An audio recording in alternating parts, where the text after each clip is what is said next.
সবাইকে স্বাগত জানাচ্ছি গ্লোবাল ভিউজে। আপনাদের সঙ্গে আছি আমি সুস্মিতা দাস। আজ জানাবো আন্তর্জাতিক গণমাধ্যমে আলোচিত সংবাদ ও বিশ্লেষণ। ফিলিস্তিনের অবরুদ্ধ গাজা উপত্যকায় দখলদার ইসরায়েলি বাহিনীর বিরুদ্ধে চলমান অভিযানে তীব্রতা এনেছে ফিলিস্তিনি প্রতিরোধ সংগঠনগুলো। মঙ্গলবার গাজা সিটির পূর্বে ইসরায়েলের ইঞ্জিনিয়ারিং ইউনিটগুলোতে বড় ধরনের হামলার খবর দিয়েছে হামাসের সামরিক শাখা আল কাসাম ব্রিগেডস এবং প্যালেস্টাইনিয়ান ইসলামিক জিহাদের আল কুদস ব্রিগেডস। আল কুদস জানিয়েছে তারা এক ঝাঁক 60 mm মর্টার শেল দিয়ে ইসরায়েলের একটি ইঞ্জিনিয়ারিং ফোর্সকে আঘাত করেছেন। গাজা সিটির আল তুফাহ এলাকার পূর্বে অভিযান চালাচ্ছিল দখলদার বাহিনীটি। এক এলাকায় ইসরায়েলের ইঞ্জিনিয়ারিং ইউনিটের উপর আঘাত হানে আল কাসাম ব্রিগেডস। টানেলের ফাঁদ তৈরি করে সেখানে সেনাদের যেতে প্রলুব্ধ করেন তারা। টানেলের প্রবেশপথে পৌঁছানোর সঙ্গে সঙ্গেই ইউনিটের সেনাদের উপর এক্সপ্লোসিভ ডিভাইসের বিস্ফোরণ ঘটানো হয়। এতে বেশ কয়েকজন সেনা হতাহত হন বলে নিশ্চিত করেছে আল কাসাম। ইসরায়েলি সংবাদপত্র মারিফ জানিয়েছে হামাসের বাস্তবিক অবস্থান এবং যুদ্ধ অব্যাহত রাখার সক্ষমতাকে আমলে নিয়ে তাদের নির্মূল করার পরিকল্পনা থেকে দৃশ্যত সরে এসেছে ইসরায়েল। শুরুতে হামাসকে নিয়ে যে ধারণা ছিল ইসরায়েলি প্রশাসনের, এখন সেই ধারণা থেকে সরে এসেছেন তারা। হামাসের যোদ্ধার সংখ্যা প্রায় অক্ষুণ্ণ থাকা, পাশাপাশি নতুন যোদ্ধা নিয়োগ এবং ব্রিগেড থেকে তাদের ব্যাটালিয়নে সংগঠিত হওয়ার বিষয়গুলো বিবেচনায় নিয়ে ইসরায়েলি সামরিক কর্মকর্তারা এই ধারণায় স্থির হয়েছে যে হামাসের গেরিলা কৌশলকে পরাজিত করা ইসরায়েলি বাহিনীর জন্য বেশ কঠিন একটি বিষয়।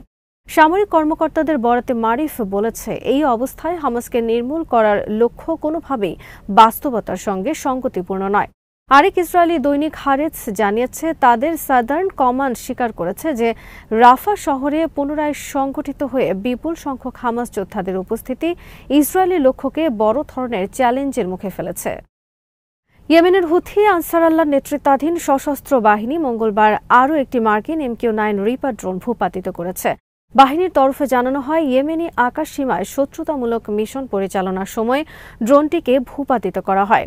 ইয়েমেনি সশস্ত্র বাহিনীর মুখপাত্র ব্রিগেডিয়ার জেনারেল ইয়াহিয়া সারি এক বিবৃতিতে জানিয়েছেন, দেশীয় প্রযুক্তিতে তৈরি সার্ফেস টু এয়ার মিসাইল দিয়ে ড্রোনটিকে আঘাত করা হয়। এর মাধ্যমে কেবল এপ্রিল মাসে 7টি এবং 2023 সালের অক্টোবরে গাজা যুদ্ধ শুরু হওয়ার পর থেকে 22টি MQ-9 ড্রোন ভূপাতিত করেছেন তারা।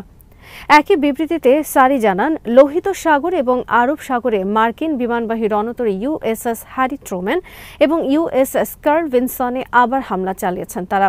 রণতরী দুটির সঙ্গে থাকা যুদ্ধজাহাজগুলো হামলার শিকার হয়। ক্রুজ মিসাইল এবং ড্রোন ব্যবহার করে এসব হামলা চালানো হয়েছে বলে জানান তিনি।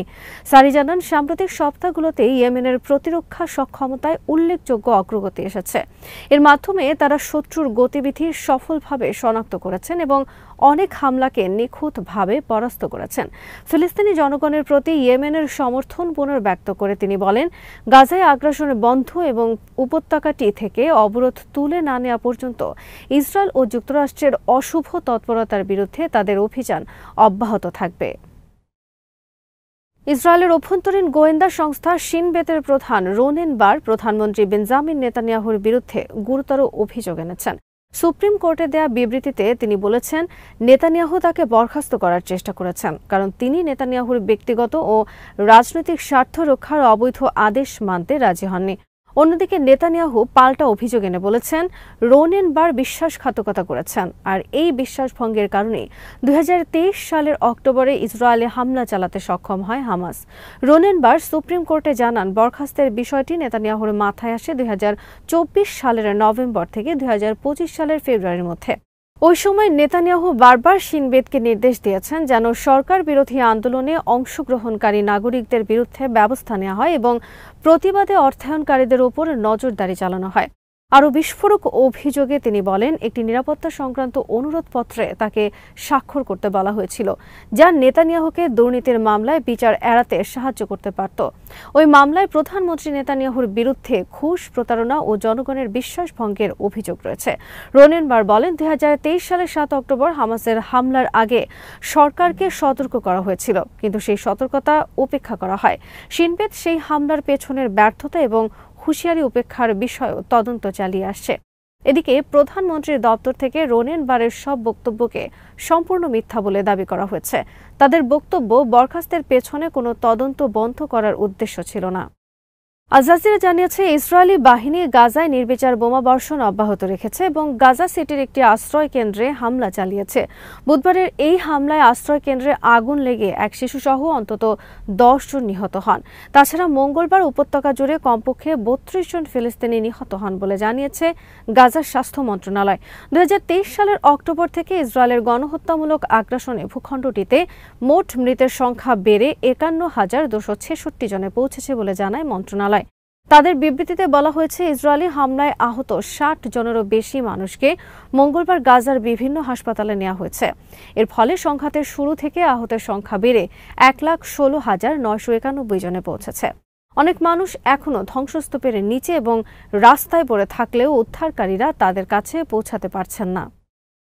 গাজার স্বাস্থ্য মন্ত্রণালয় জানিয়েছে, ইসরায়েলি বাধাই উপত্যকায় পোলিও টিকা প্রবেশ করতে পারছে না। এতে ঝুঁকিতে পড়েছে গাজার 6 লাখেরও বেশি শিশু। মন্ত্রণালয় জানায়, টিকা ঢুকতে না দেওয়ার কারণে পোলিও প্রতিরোধে শুরু হওয়া 4র্থ পর্যায়ের ক্যাম্পেইন বন্ধ হয়ে গেছে। মন্ত্রণালয় হুঁশিয়ারি দিয়ে বলেছে, টিকা সরবরাহ অব্যাহত না থাকলে 6,02,000-এর বেশি শিশু আজীবনের জন্য পক্ষাঘাতগ্রস্ত বা স্থায়ীভাবে অক্ষম হয়ে পড়তে পারে। মন্ত্রণালয় আরও জানায়, গাজার শিশুদের স্বাস্থ্য পরিস্থিতি বর্তমানে নজিরবিহীন, কারণ সেখানে যথাযথ পুষ্টি ও নিরাপদ খাবার পানির ভয়াবহ অভাব রয়েছে। আনাদোলু বলছে, 2024 সালের অগাস্টে গাজার স্বাস্থ্য মন্ত্রণালয় 10 মাস বয়সী এক শিশুর শরীরে পোলিও শনাক্ত করে, যা ছিল ওই অঞ্চলে প্রথম পোলিও সংক্রমণের ঘটনা। এরপর থেকে ইসরায়েলের গাজা আগ্রাসনের মধ্যেই টিকাদান কার্যক্রম চালানো হয়। 3 ধাপে এই টিকাদান কার্যক্রম পরিচালিত হয়। প্রথম ধাপে 5,60,000-এর বেশি শিশু টিকা পায়। দ্বিতীয় ধাপে 10 বছরের নিচের 5,56,774 শিশু এবং তৃতীয় ধাপে আরও 5,90,000 শিশুকে টিকা খাওয়ানো হয়। জাতিসংঘ বলছে, পূর্ণ সুরক্ষার জন্য গাজার শিশুদের অন্তত 2টি পোলিও টিকা খাওয়ানো প্রয়োজন। ভারত নিয়ন্ত্রিত জম্মু কাশ্মীরে পর্যটকদের উপর হামলায় অন্তত 26 জন নিহত হয়েছেন। নিহতের সংখ্যা আরও বাড়তে পারে বলে জানিয়েছে সংবাদ মাধ্যমগুলো। মঙ্গলবার অনন্তনাগ বিভাগের পাহেলগাঁওয়ে এই হামলা হয়। ধর্মীয় পরিচয় দেখে দেখে হামলা চালানো হয়েছে বলে দাবি প্রত্যক্ষদর্শীদের। কাশ্মীর রেজিস্ট্যান্স নামে লস্কর-ই-তৈবার একটি উপধারা সোশ্যাল মিডিয়ায় এক বার্তায় হামলার দায় স্বীকার করে বলেছে, জনতাত্ত্বিক পরিবর্তনের জন্য কাশ্মীরে 85,000-এরও বেশি বহিরাগত বসতি গেড়েছে। এই প্রচেষ্টা প্রতিহত করতে এই হামলা চালানো হয়েছে। তারা লিখেছেন, যারা কাশ্মীরে অবৈধ বসতি স্থাপনের চেষ্টা করছে তাদের ওপর আরও হামলা হবে। এনডিটিভি জানিয়েছে, নিহতদের মধ্যে একজন গোয়েন্দা কর্মকর্তাও রয়েছেন। মনীষ রঞ্জন নামের ওই কর্মকর্তা বিহারের বাসিন্দা এবং হায়দ্রাবাদের ইন্টেলিজেন্স ব্যুরোর কর্মকর্তা। নিহতদের মধ্যে ভারতীয় নৌবাহিনীর অফিসার লেফটেন্যান্ট বিনয় নারওয়ালও রয়েছেন। তিনি হরিয়ানার কার্নালের বাসিন্দা। সংবাদ মাধ্যমটি বলেছে, যেখানে হামলা হয়েছে সেটি একটি বিস্তৃত তৃণভূমি। মঙ্গলবার সকালে সেখানে পর্যটকদের একটি দল গিয়েছিল। ওই সময় তাদের উপর হামলা হয়। জম্মু কাশ্মীরের মুখ্যমন্ত্রী ওমর আবদুল্লাহ জানিয়েছেন, বেসামরিকদের ওপর এখন পর্যন্ত আমরা যেসব হামলা দেখেছি সেগুলোর তুলনায় এটি অনেক বড়। ঘটনার পর প্রধানমন্ত্রী নরেন্দ্র মোদী সৌদি সফর বাতিল করে দেশে ফিরেছেন।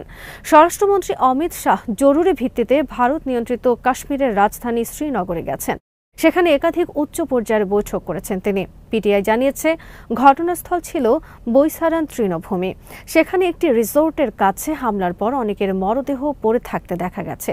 বার্তা সংস্থাটি আরও জানিয়েছে, ভারী অস্ত্রশস্ত্রে সজ্জিত অস্ত্রধারীরা পাহাড়ের ওপরের তৃণভূমির গাছপালার আড়াল থেকে বেরিয়ে আসেন। তারা 40 জনের একটি পর্যটক দলকে ঘিরে ফেলেন। এরপর এলোপাতাড়ি গুলি করতে শুরু করেন।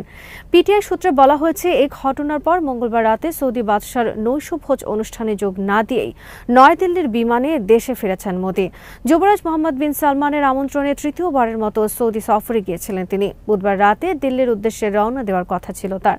হিন্দুস্তান টাইমসের খবরে বলা হয়, বন্দুকধারীরা এসেছিলেন সেনার পোশাক পরে। সব মিলিয়ে 40 রাউন্ড গুলি চালিয়েছিলেন তারা। পুলওয়ামার পর এটিকে ভারতের বুকে ঘটে যাওয়া সবচেয়ে বড় সন্ত্রাসী হামলা বলে অভিহিত করেছে ভারতীয় সংবাদ মাধ্যমগুলো। আজ এখানেই শেষ করছি। সবাই ভালো থাকুন, সুস্থ থাকুন আর দেখতে থাকুন বিডি ভিউজ। চ্যানেলটি ভালো লাগলে সাবস্ক্রাইব করুন। সংযুক্ত থাকুন আমাদের ফেসবুক পেজে।